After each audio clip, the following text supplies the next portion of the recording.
Thank you. A good question, sir. During the last conflict, I watched a certain amount of television, and periodically, one of the world leaders, whether it's Ban Ki-moon or President Obama, Prime Minister Cameron, our Foreign Secretary, would come or the French would come and condemn Israel and say, we understand what Israel's faced with, but Israel is not doing enough to protect the lives of innocent. Israel must do more. Quite often, when the facts weren't clear about what had happened, and in some circumstances it turned out Israel hadn't actually been responsible for the deaths of those people that were killed.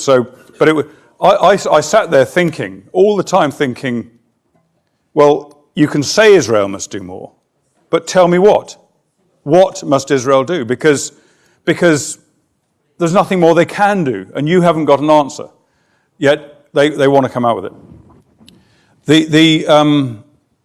The United Nations is, I mean, I think Prime Minister Netanyahu in his speech on Thursday referred to the United Nations as a moral farce. I think that was the word he used. And that's what it is. I personally believe, from my own knowledge, I believe that Ban Ki-moon is a strong supporter of Israel and knows the truth. But he is controlled. He's controlled by his staff. He's controlled by the UN collectively. And I think that the UN is simply an instrument of Arab states and some African states which are committed to the destruction of Israel. And the force behind the United Nations is exactly that. Now, the Prime Minister of Israel said in his speech on Thursday again, he believes that's going to change. Let us hope he's right. Let us hope he's right.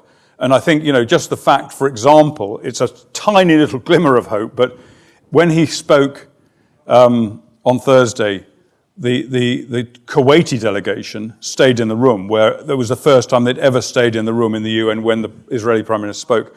Let us hope that is a sign of what could happen.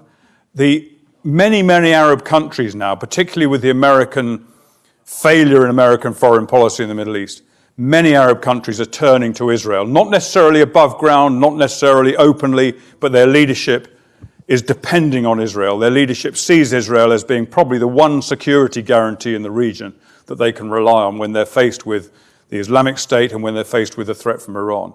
So it may be that the situation changes, but I mean, I'm almost with you in terms of your complete failure to understand the mystery of how it is that people could be so opposed to Israel. And the other reason, I think, which applies, it's layered on top of some of the things I've said, or underpins some of the things I've said, is there remains throughout much of the world, and many people in the world, a deep-seated anti-Semitism. It is not popular today in the West to be anti-Semitic. It once was, it's not today. But it is popular to be anti-Israel.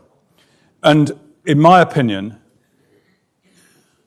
with very few exceptions, if you're anti-Israel, you're anti-Semitic. Because what is Israel? It is the Jewish state. If you're anti the Jewish state, you're anti the Jews. If you don't believe the Jews should have their own state, then you don't believe that the Jews should continue to exist, and you want to see them gone. So that, I think, is a major reason why we see such anti-Israel feeling. Pure and simple, venomous, poisonous, long-lasting anti-Semitism.